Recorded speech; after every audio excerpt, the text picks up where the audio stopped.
There are certain times where it's better to have a losing record than a winning record. I know that might sound ridiculous, but hear me out for a second. If you're a team, let's say, that goes 9-7, but you miss the playoffs, and you're an aging team that hasn't drafted well in recent years, and your trajectory is heading downward, you'd probably rather be the 7-9 team that has drafted somewhat well over the past few years and made some improvements in the current season and has the needle pointing upwards. And when I look at the Minnesota Vikings for 2014, while they finished with a losing record, while they finished several games back in their division, this was still a good season for the Minnesota Vikings. They got some tangible, quantifiable improvements, and their needle is definitely pointing upwards in 2015 and beyond. In the offseason, they brought in Mike Zimmer to kind of be that new type of coach, a different type of leader for them. And I think some of the results bore themselves out on the field that this was the right hire and this was a good guy to bring into a good situation. And the funny thing is you would have thought with all of what happened with the Adrian Peterson situation, your franchise player, your one Hall of Fame player that you have, your bedrock for everything you built that organization around for the past 6, 7 years, that man, that guy that you were hoping was going to take some of that pressure early off of the rookie quarterback Teddy Bridgewater was a non-factor in 2014. He played one game. And yet the Minnesota Vikings found a way to go 7-9. It was a really quality coaching job by Mike Zimmer and his staff, and it speaks volumes to how much room for growth there is within that Minnesota Vikings organization. Now, it's not all roses and puppies and sunshine and beer. I mean, this is a team that still went 1-5 in their division. In order to succeed in the NFL, in order to become a playoff team at the very least, you have to be able to win games within your division. And going 1-5 in your division, losing twice to both the Packers and the Lions, and even losing once to the Bears, that's not a good thing. That's something that the Vikings are going to have to rectify next year if they're going to have some thoughts of potentially being a wild card contender. And even when you look at the 7 teams that they beat in 2014, it wasn't like it was a who's who of great NFL teams. A 6-10 Rams team, a 6-10 Falcons team, a 2-14 Buccaneers team, a 4-12 Redskins team, a 7-8-1 Panthers team that, yes, they won their division, they made the playoffs and have won a playoff game. They were still a 7-8-1 football team that was 3-8-1 with 4 weeks to go in the season. And they got steamrolled by the Vikings. They beat a 4-12 Jets team, and they beat a 5-11 Bears team.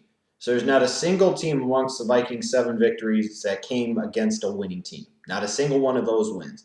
With that said, though, on the flip side, they had a few close losses that if they'd have found a way to just win a couple of those games, we might be talking about Mike Zimmer as an NFL Coach of the Year candidate. They lost 4 games by a total of 3 points or less, and it was all within a certain stretch of the season. You have Buffalo loss, the Green Bay loss, the Detroit loss, and the Miami loss, especially the Green Bay, Detroit, Miami losses. They all came within the last 6 weeks of the season. That Green Bay loss was 3 points. The Detroit loss was 2 points. The Miami loss was 2 points.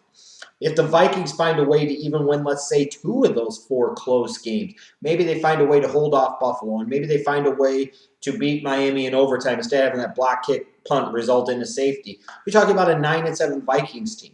9-7. It's a hell of a turnaround from where they were the season before. I mean, that would really have them being one of those talked about teams in the offseason that people would be expecting bigger things out of in 2015. And that's how close the margin for error is in the NFL sometimes. It's a very small margin. I mean, you're talking about 4 losses by 3 points or less. If they win all 4 of those games, and stranger things have happened, the Vikings are 11-5. 11-5. And I'm not sure how the tiebreakers would break out, but they would have finished ahead of Detroit.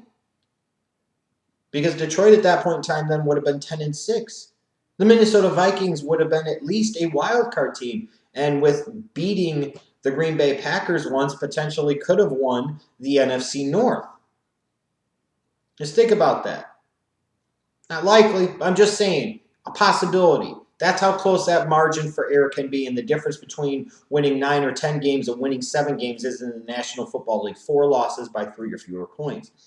And when you look at this Vikings team, the reason, a large reason in part, that I think this team didn't win more games this season is one, because they didn't start Bridgewater from the beginning of the year, and I thought that was a colossal mistake. You cannot really tell me effectively that Castle was so much better than Bridgewater where you had no choice but to start Castle. I will never believe that, and most certainly didn't believe that at all this year. Then you look at this team's inability to protect Teddy Bridgewater. He was under siege a lot. Matt Khalil had a disastrous season at left tackle. The interior of their line struggled. This was a bad Minnesota Vikings offensive line unit. They allowed 51 sacks this year, a lot of other pressures that didn't result in sacks. It's a really tough environment for a rookie quarterback to come into. A team that loses their Hall of Fame running back early on in the season. Bridgewater never even got to play with him. Then you've got a wide receiving crew that is less than stellar on the outside. You lose your tight end Kyle Rudolph for a majority of the season, and you've got an offensive line that can't stop any damn buddy in the pass rush. The Vikings still found a way, in spite of that, to finish 7-9. Their defense showed some definite improvements under Mike Zimmer compared to what they were doing under Leslie Frazier in 2013. While this is not an elite unit and they're not that close to being an elite unit, they were a respectable unit, kind of a middle-of-the-road defense, which, again, I think a lot of Vikings fans especially would agree was a dramatic, significant, marked improvement over what this club had been in 2013 on the defensive side of the ball. And you got to look at it, and part of the reason they went 7-9 is they had a solid offseason. They brought in Mike Zimmer to be their head man. That was a good choice, it looks like. They re-signed Everson Griffin to a huge deal. A lot of us, myself included, definitely questioned it. Well, he responded with a 12-sack season. He showed the potential that he's always shown, and this time he actually started to realize some of it. They brought in guys like Linval Joseph and Captain Munnerlyn. While they weren't stars, they were at least somewhat effective, solid players for Mike Zimmer in that Minnesota Vikings defense. And you go to the draft, which is where the Vikings have kind of made their name in recent years. This was another draft, a third straight draft, where the Vikings had at least 2 first-round picks, and it looks like they definitely hit on both of them in Anthony Barr and Teddy Bridgewater. They found a difference-making edge rusher at linebacker in Anthony Barr, and they found their quarterback for the future that they could build the franchise around in Teddy Bridgewater. That's a pretty good draft. That's a really good draft. Throw in a guy like a Jerick McKinnon, who you got in the 3rd round out of Georgia Southern, who definitely showed himself at least to be a really quality, complementary number 2 back long-term going forward. It was another productive draft class for the Vikings. And this is a Vikings team that's had 7 first-round picks over the last 3 years. I've applauded the Vikings in their aggressiveness and their desire to try and build through the draft and trying to get these impact star players in the 1st round. And ultimately, time will tell very soon whether that formula works or not, because Harrison Smith, their 2nd first-round pick in 2012, is a stud, but Matt Khalil, not so much. You look at 2013, Xavier Rhodes, I think, is underrated in terms of how good he is as a corner, and people will start to take notice of him. Sharif Floyd developed more in year number 2 and played better this year. You look at Cordero Patterson, though, you see the potential there, you see the possibilities there, and for some reason it feels like a square peg in a round hole. In Norv Turner's system, he's just not being featured, he's just not being spotlighted or showcased. It doesn't seem like they do a very good job of trying to get the ball in his hands. You look here, though, Barr and Bridgewater, if you get most or all of those guys to play at the same time like first-round picks, this Minnesota Vikings team could be a team to reckon with very soon, not only in the NFC North, but the entire NFC as a whole. But their work's not done yet, and they still have plenty of holes on this team, even though they did go 7-9, and they made some improvements. They have a lot of holes. First and foremost, this team has to get better at the offensive line position.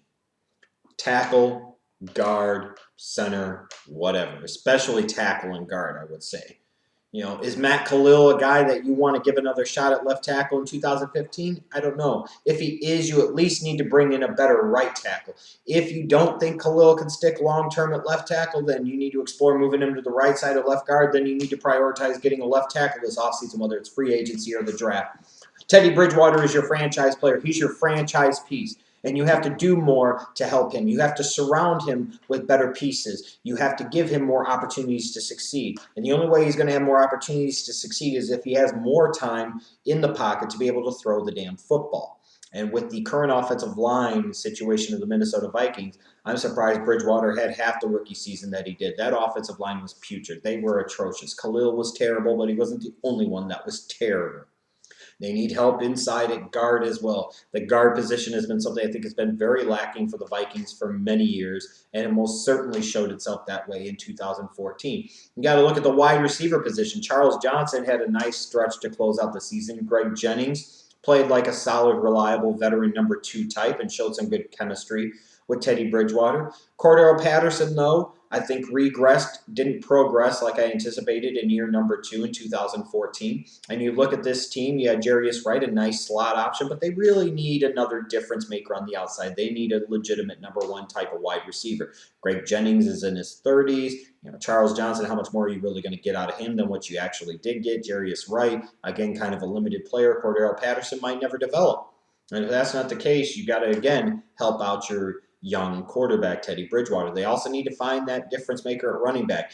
Asiata is not that particularly good. Jerick McKinnon is nice, but to me, he's a really, really good number 2 running back and a mediocre to below average number 1 type of running back. They need that thumper. They need a difference maker in the backfield. That's a great security blanket for a Teddy Bridgewater to have. And I'm just not sure if you're the Vikings that you can afford to live with Adrian Peterson anymore. And I'm not sure it's a right situation. You need to build around Bridgewater. It doesn't need to be built around AP anymore. You got to move on, and you need to find a difference maker at running back. And then you look at this team defensively. I think they definitely have a need still in their linebacking core. Anthony Barr is a good start. Some people might still like Chad Greenway. But either way, I'll look at the middle linebacker position, and that's been a huge weakness, I think, for many years for the Vikings. They need to get an athletic 3-down difference maker there. And then they could use some help at defensive end. Everson Griffin played very well in 2014, started to live up to that monster contract extension that he was given. But then you've got Brian Roberson that's 32, 33 years old, I believe. How much longer is he going to play effectively? Then you look at the lack of depth at that position behind those guys, and I think you could definitely make an argument that another young edge rusher or two could most definitely be used for Mike Zimmer and this defense, especially playing in a division with Matthew Stafford and definitely playing in a division with Aaron Rodgers.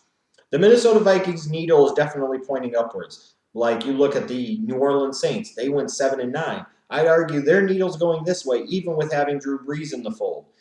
The Minnesota Vikings at 7-9, they're heading in a good trajectory.